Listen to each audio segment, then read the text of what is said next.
Warning: the following podcast may discuss topics of violence that may not be suitable for all ages. Listener discretion is advised.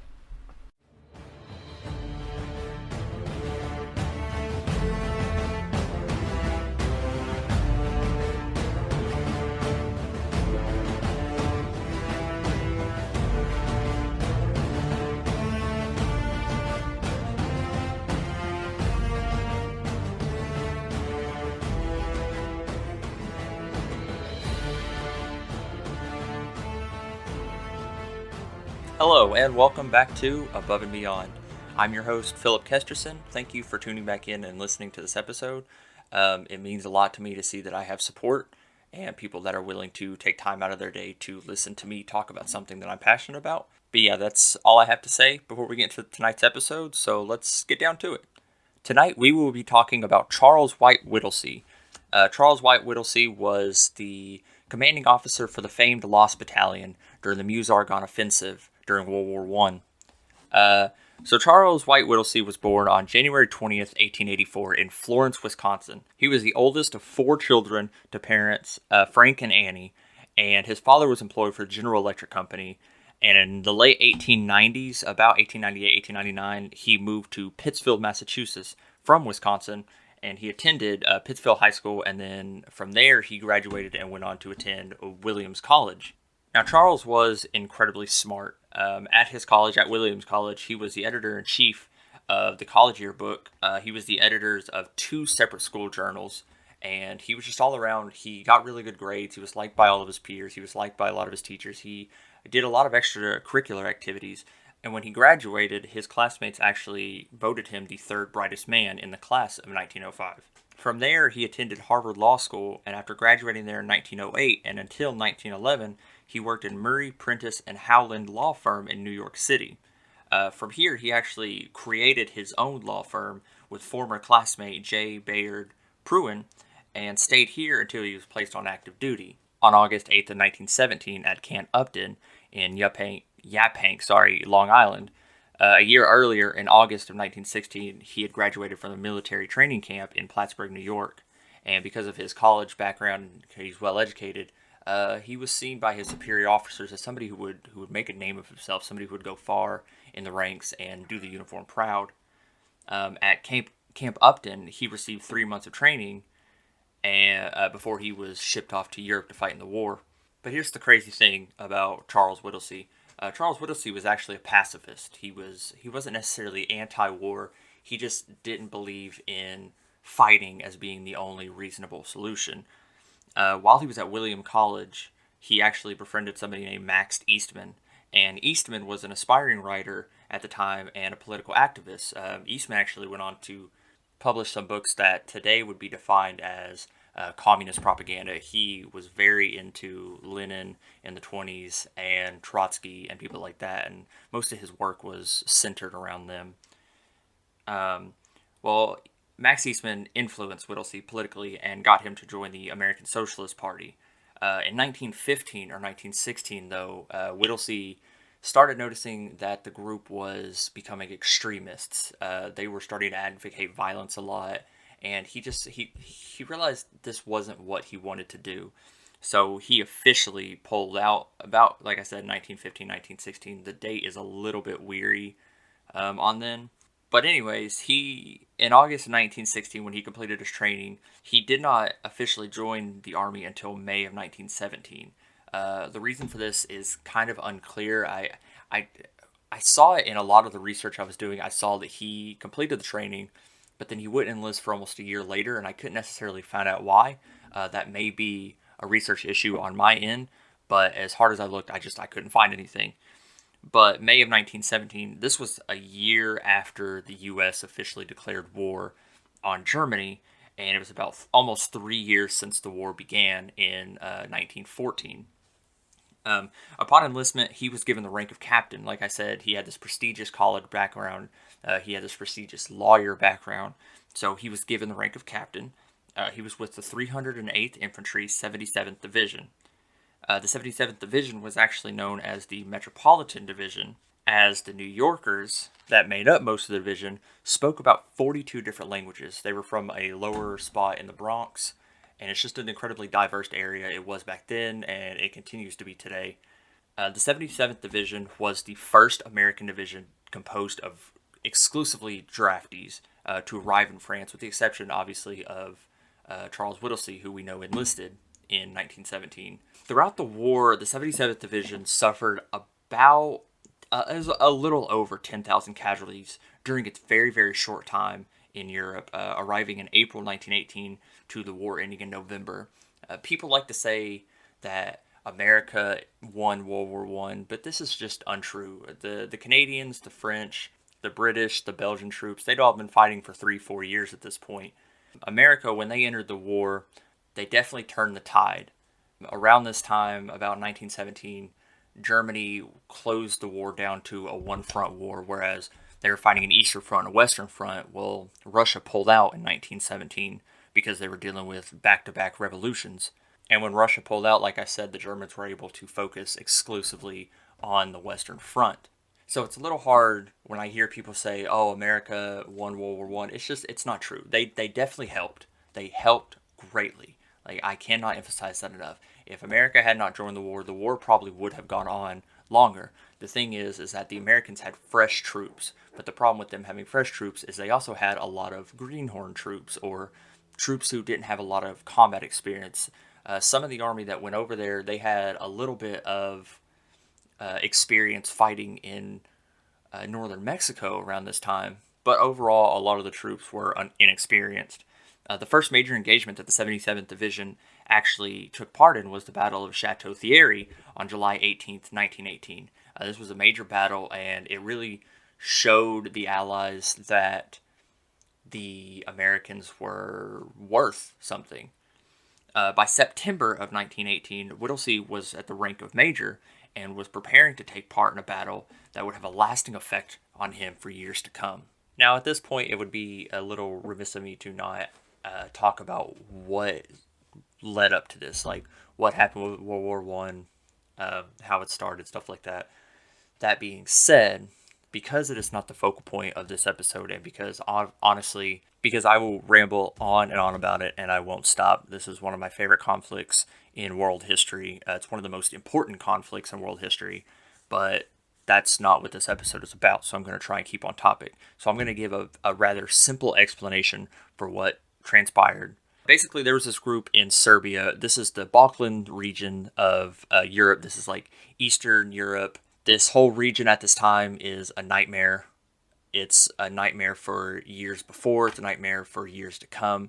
It's just a lot of instability in the region. People are trying to claim that they own land that they don't. It's a bad place to be. And the other European countries are just kind of looking on, and they can kind of tell that something is brewing. They just don't know what, and everyone's just kind of sitting around waiting for a war to break out. So anyways, back to Serbia. Serbia had this organization called the Black Hand, and when I say that they had this organization, the Serbian government still claims that they had nothing to do with this assassination, but the assassination happened when Archduke Franz Ferdinand was traveling through Serbia, and the Black Hand executed him while he was traveling in the streets. This made Austria-Hungary very upset, for obvious reasons. One of their heirs to the throne had just been executed by what appeared to be a foreign power, but it's not true. It wasn't a foreign power. The Serbian government, like I said that they had nothing to do with it. In turn, Austria-Hungary issued an ultimatum to Serbia, demanding that they turn over officers that they believed were involved, and for the Austro-Hungarian police to have free reign over Serbia so that they can conduct what they called an outside investigation. The issue with this, and the reason that Serbia had a problem with it, was that it would essentially negate Serbian sovereignty as an independent state if these hostile, or not necessarily hostile, but if these foreign forces come in and have control over that country.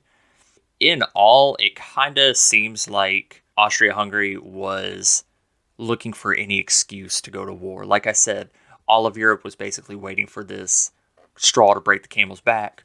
Well, Austria-Hungary has just laid the last straw on the camel's back with this ultimatum, because it kind of seems like they were demanding things that they knew that they weren't going to get, and they were looking for Serbia to be like, we can't do that, so that they could look for any justification to declare war. Serbia's defense, they did try to agree to the terms, but they had their own demands in return. Basically, they accepted it with exceptions. And the Austro-Hungarians were like, we're okay, so they declared war on them. Well, Russia, who was bound by treaty with Serbia, then declared war on Austria-Hungary. Germany, who was an ally of Austria-Hungary and fearful of Russian military buildup, essentially gave Austria-Hungary a blank check and said, we got your back, do whatever you want. Germany was also very fearful of the Russian military, how much it was building up, how quickly it built up. So they declared Russia, and they preemptively attacked France and Belgium using an outdated plan called the Schlieffen Plan. With this plan, Germany was trying to avoid exactly what they got, a war on two fronts. The basics of the plan was that they were going to knock France out of the war so that they could focus all their forces in the east. Well, to do this, they invaded neutral Belgium. What they did was they essentially sent a letter to Belgium, and they were like, hey, let our troops come through because we're attacking France. And Belgium was like, you don't need to come through here. Germany said, all right then, and declared war on Belgium. The problem with that is that Belgium was a neutral country, and this raised concerns with countries like Great Britain. So what Great Britain did was, because they were bound by a treaty with Belgium, they also declared war on Germany. And then the rest of Europe picked a side and piled on as well, and eventually the U.S. and other countries would join in. The reason this is called like the First World War or the Great War is like people look at the big players. They look at Russia, they look at Italy, Germany, France, Belgium, Great Britain, the United States, Canada. They look at the big countries, but they don't realize, like, look up a map of the forces from World War I. This was on the heels of the colonial age of European history. So all these major players had colonies all over the world. So there are a lot of countries in Africa that are sending troops that don't get talked about. There are actually some battles that take place in Africa that don't get talked about during World War I. Japan, even though it really didn't officially do anything during the war, they helped the Allies attack some German settlements that were in Southeast Asia, like in the South Pacific and stuff like that. But this was the Great War. This was the war to end all wars. And I don't know how much you know your world history, but spoiler alert, it doesn't end anything. There are a lot of wars all the time, forever. They don't stop. There's even this little thing about 20 years later called World War II. But we're going to get into that in another episode because I'm already going off topic a little more than I would like to. Now, it's about this time you're probably asking yourself, hey, PJ, if this is the Great War, or if this is the war to end all wars, why didn't the wars end? Well, there's a reason it's called the war to end all wars. It's because on a colossal scale, the world had never seen anything like this, and it wouldn't again until World War II. During World War I, there were about 65 million troops from all over the world that took place in this. There were about 9 million troop deaths and about 10.5 or so million civilian deaths. That is unheard of at this time. The Battle of Verdun and the Battle of the Somme, these are like two of the most deadly battles in world history. Okay? But another reason it was called the Great War is because it had a lot of technology that hadn't been seen on a battlefield before. There were grenades on wider scales. There were machine guns on wider scales. You had planes. You had the first tanks. You had chemical warfare. Flamethrowers. It was a mess. Like soldiers who fought in World War I don't know what to tell you. It's hard to describe. It's something that you wouldn't understand unless you were there. I heard once that the best way to describe what it was like to be a World War I soldier in a trench is to put both your hands over your ears, take your fingers, and just tap on the back of your head. And that sensation is basically what they were going through 24 hours a day with the constant artillery barrages. One of the reasons that this war was so horrible is it resorted to trench warfare. There were miles and miles and miles of trenches on both the Eastern Front and the Western Front, which essentially brought the war to a stalemate. They were throwing thousands and thousands of troops to gain maybe a quarter of a mile of land after it was all over. It was horrible. It's horrible to imagine the scale of what these men went through. So the Allies were looking for a way out, and throughout the duration of the war, they were trying to get the United States into the war. Like Great Britain was really, really trying, and the United States, they were kind of worried about their image at this point, so they were trying to stay out of the war. Like, when war broke out, Woodrow Wilson was pretty famous for saying that he was going to keep us, like, he pledged neutrality. He was going to keep the United States out of the war as long as he can. But as the war went on, this became a little bit harder and harder. Throughout most of the war before the United States entered, Germany was harassing merchant ships. They were harassing U.S. merchant ships that they were believed were providing aid to the Allied forces without officially declaring war, which this is a completely justified thought. The Americans throughout the war were providing supplies to the Allies while still trying to claim their neutrality, and this was kind of justification that Germany had for firing on these ships. On January 28th, 1915, the U.S. merchant ship, the William P. Fry, was sunk by German U-boats, and Woodrow Wilson demanded reparations for this and that the attacks on neutral ships would stop. Germany went along with this at first, and they were like, yeah, you're fine, we're sorry, that's our bad, and they ended up paying the reparations, and then for a little bit they stopped firing on ships. But then, fast forward to May 7th, 1915, German U-boats sink the Lusitania. The Lusitania had a lot of American civilians on it, and it was this event that kind of caused American public opinion of the war to change from we don't want to be involved to why are we not involved yet? Like, it's very obvious that the Germans are not caring that these are merchant ships. They're not caring that they're civilians. Woodrow Wilson kind of had to make a decision. Do we want to continue supplying, or do we want to actually join? The last straw was in January of 1917 with something called the Zimmermann telegram. Now, what this telegram basically was Germany sent a message to Mexico saying, if you attack the United States and keep them out of the war, when we win, we will give you back all the land that you lost during the Mexican-American War. But here's the issue with that. British intelligence actually intercepted this telegram, and they were ecstatic. They knew that Germany had just failed in keeping America out of the war. They knew that this telegram, that the United States had no choice but to join the war. And it's what they did. On April 6, 1917, the United States officially declares war on Germany. And before we go any further, I'm going to take a break here for a word from our sponsor. Have you ever wanted to start your own podcast but not been sure how to go about it? Well, now with Anchor, your search can end. Anchor has the creation tools that allow you to record and edit your podcast right from the convenience of your computer or smartphone. They handle all the distribution and will have your podcast on Spotify, Apple Podcasts, and many other platforms in no time at all. Another great thing is that you can start making money with no minimum listenership. It really is all you need in one place. And the best part? It's absolutely 100% free. So download the Anchor app or go to anchor.fm today. Again, that is the free app in the Apple and Google Play Store, or anchor.fm. So now we're going to get into the nitty-gritty of the episode, what exactly Charles Whittlesey did to warrant having an episode dedicated to him. But to do that, we need to set the stage for what led up to that, which is the Meuse-Argonne Offensive. By January 1918, the German army actually looked like they were finally gaining some ground. They led a series of counterattacks against the Allied forces that were making them gain a lot of traction really fast. But when the United States joined the war, as I said earlier, these were inexperienced guys. But what they were also was fresh. They were brand new troops. These weren't troops that have been fighting this war for 3-4 years. These were fresh troops. And that had a large impact on the Allied forces. In September of 1918, the Allies launched one of the last major offensives of the war. This is the Meuse-Argonne Offensive. It is the largest American operation of the war and one of the deadliest campaigns in American history. About 26,000 Americans died during this operation, and there were about 120 casualties.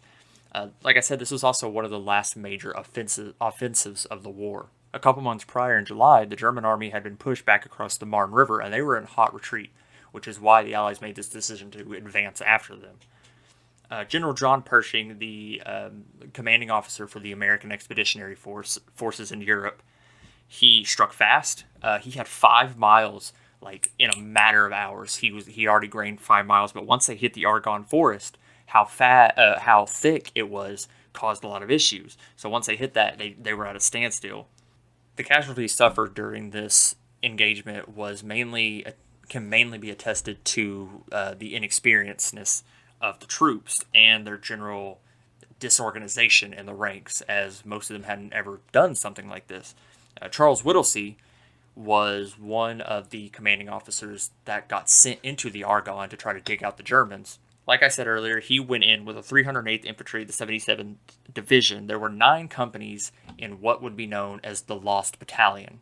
Now, why were they called the Lost Battalion? Well, the Lost Battalion wasn't necessarily lost. Newspapers called them lost, but the truth is everybody knew where they were. The Germans knew exactly where they were. The Americans had a pretty good idea. They weren't lost, though. What they were was neglected. They had gotten too far ahead of their left and right flanks, and then eventually their left and right flanks got pushed back, and they were left alone. On October 1st, 1918, Whittlesey is given his official orders on what he is doing in the Argonne. He is supposed to move up and secure a location known as the Charlevoix Mill. The reason this was strategic is because there was a road behind it that the Germans were using for supplies, but the Americans and the French knew that if they captured this position, they could use it for supplies while simultaneously cutting off a supply chain for the Germans.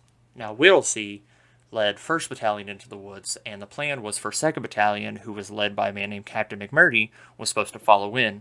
But around 5 p.m. on October the 1st, the attack stalled. They just couldn't get through the woods, so they dug in for the night.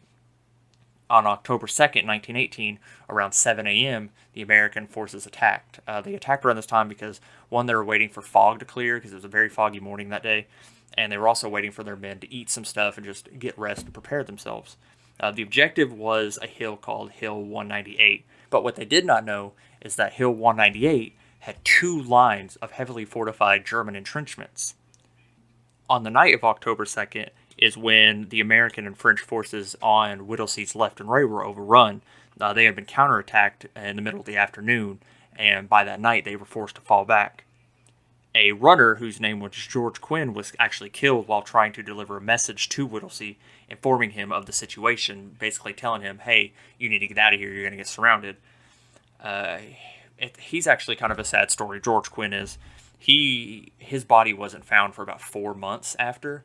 That being said, when he was found with 3 dead Germans next to him, so he definitely went out fighting. But it really is just sad that he wasn't found. His body wasn't found for about 4 months. Honestly, it's sad that the German troops weren't found either. It doesn't really matter what side that you fought on. Your family deserves closure, knowing what happened to you. It's sad that these guys were missing for at least 4 months before their bodies were found. On October 3rd, Whittlesey kept sending out runners. I think the official number was maybe 6 or 7, but none of them had ever returned. They were all either killed or captured. And Whittlesey knew he was surrounded. He sent them out in all different directions. But the fact that none of them came back made him know, oh, I can't go this way, I can't go this way, I can't go this way. They must be all around us. The Germans, however, for whatever reason, they did not attack him. They could have overran him at the start before Whittlesey was fully entrenched. But for some reason, they thought that the American forces under Whittlesey outnumbered them. So they were hesitant to attack. From the American point of view, October 3rd was spent under heavy machine gun, artillery, and grenade attacks, followed by a failed attempt by one of his other officers to break through the German lines to try to get help. But that also failed. Whittlesey was actually pretty upset because this officer went behind his back to do this. But he was like, we can't really do anything about it, just take your positions back. On October 4th, 1918, is an important day in Charles Whittlesey's life because it was during this day that a friendly fire event occurred. Whittlesey and his men had taken up position on the northern slope of Hill 198, but his artillery thought that he was on the southern slope. So when he called in artillery, they ended up bombarding him and his men, and a lot of his own men were killed. And it kind of haunted him for a long time because he thought it was his fault. Throughout the day, he was sending carrier pigeons out, trying to get the word that, hey, we're alive, hey, we need help, hey, come get us. The first 2 or 3, he didn't even know if they ever got out, so he sent out a third one. For those of you who are wondering what a carrier pigeon is a pigeon that is used during military times. Specifically, it was used a lot during World War I. They would take letters, they would put them in a little container on the leg of a pigeon, and they would have them fly back to their bases because they're very good at, the pigeons, they're very good at homing beacons, trying to find their way back to where they started, and they were very effective. He had one final pigeon left. It was a pigeon named Cherami. Now, Cherami is, in American and honestly in all of military history, Cherami is the perfect example of an animal who did their duty. If his life was longer, I could have done a whole episode on him. So Whittlesey put a message in Cherami's little container and sent him out. But as soon as he left the handler's hands, the Germans opened fire on him. There's actually a report that as soon as he left his handler's hand, an artillery blast, because again they were under friendly fire at this time, an artillery blast hit and exploded over the heads of about 5 or 6 men, and it concussed Cherami, and he hit the ground. He fluttered a little bit, and then he flew away. Well, while he was in the air, he was shot multiple times, and by the time that he reached back to their headquarters to deliver the message, he had been shot through his chest. He was missing one of his legs, and he was blind, completely blind in one of his eyes. Like, this little guy, it's extraordinary what he did. And apparently the military forces agreed, because this guy was awarded the Croix de Guerre, which is a award giving to units, men, and apparently animals who go above and beyond. He was also awarded for carrying 12 successful messages during the Battle of Verdun, and he actually died on June 13th, 1919 from wounds he received during the war, and you can actually go see him at the National Museum of American History in D.C., along with Sergeant Stubby, who was another American military pet, and this was a dog. I can't get into him this episode. I don't have the time for it, but just look him up on yourself. He was an extraordinary dog, too. Anyways, getting off topic a little bit. The message that Cherami delivered said as followed. It said, quote, "We are along the road parallel to 276.4. Our own artillery is dropping a barrage directly on us. For heaven's sake, stop it." From that message alone, you can just hear the desperation in Whittlesey. You can hear that he's watching his men get shot by his own artillery. He's watching them get attacked by these Germans, and he knows that he can't really do anything about it. So he sends this out and just prays that it makes it. And Cherami, as I just said, does. But unfortunately, as soon as the shelling stopped, the Germans attacked in full force. And after that, it was just hours of brutal hand-to-hand combat. And even though a lot of the Americans were killed during this, they held their position. They held it really well, and the Germans had to fall back again. But the American morale was disgustingly low. They had very little ammo. They had very little food. They were having to resort to using bandages, taking them off of dead soldiers, taking them off of other wounded soldiers to put them on people who needed them more. There were some attempts to drop supplies to them, but because they couldn't really see them because of how thick the woods are, they sometimes misdropped. And some of their supplies landed in the German lines, which is bad, but they weren't doing it on purpose. They just simply couldn't see them. From October 5th to October 8th, the Germans continued to attack and repeatedly asked Whittlesey to surrender, almost to the point that he was begging them to. At one point, they had captured a soldier by the name of Private Lowell R. Hollenshed, and they kept him. They tried to get him to talk. He wouldn't talk, basically telling them how many men they had and stuff, and he just wouldn't talk, which is really good.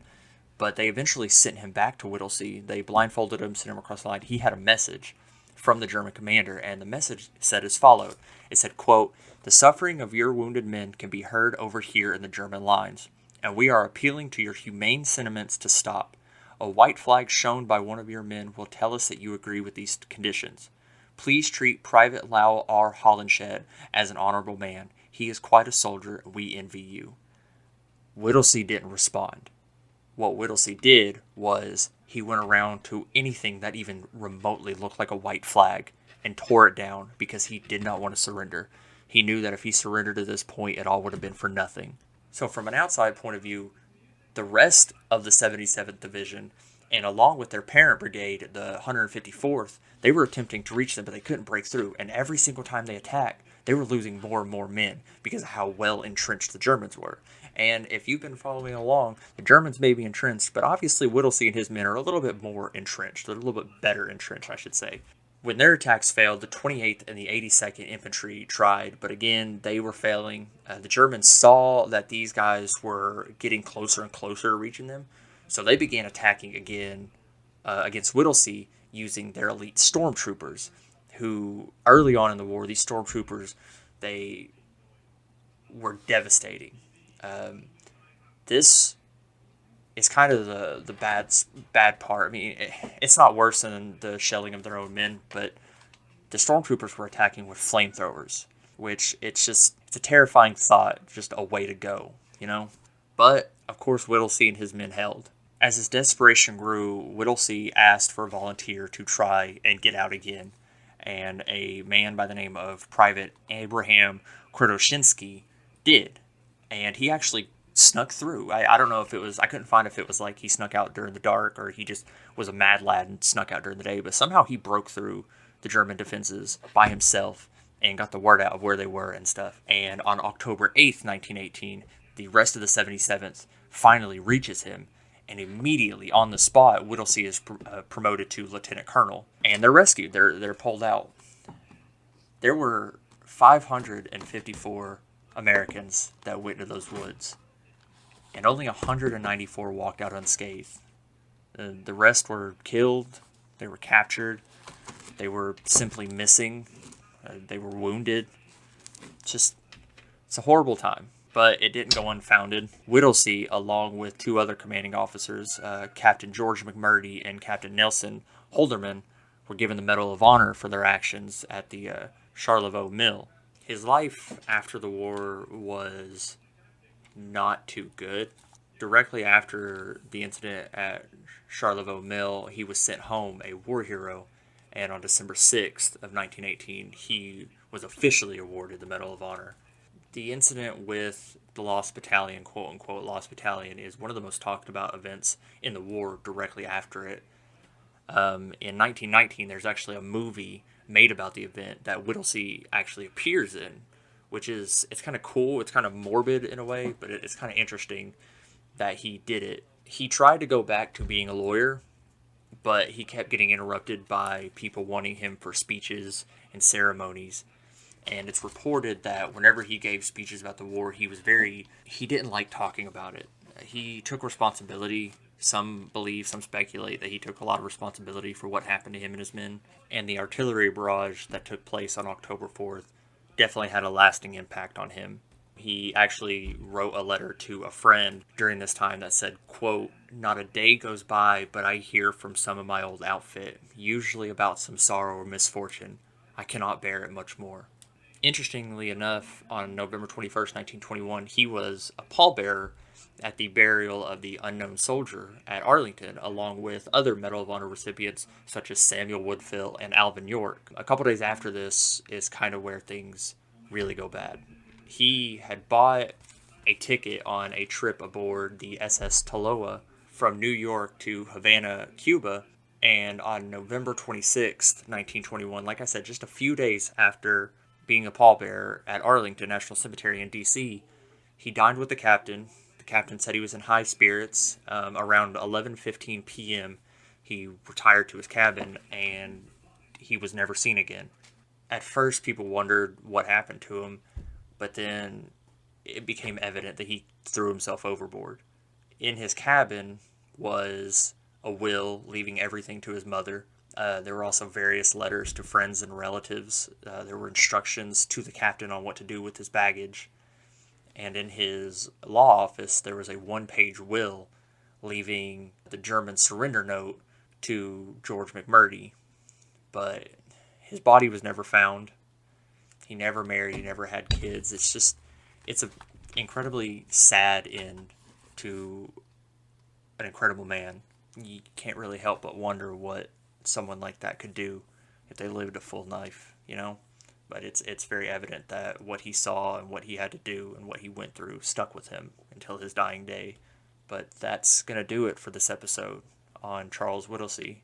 As always, I'm your host, Philip Kesterson, and I actually now have an email set up if people would like to send in suggestions for someone they want me to cover. That email is above.beyondpodcast@gmail.com. Again, that is above.beyondpodcast@gmail.com. You can also pop over to Facebook and look at our page. It's facebook.com/aboveandbeyondpodcast. And I greatly appreciate the support, and I will catch you next week on Above and Beyond.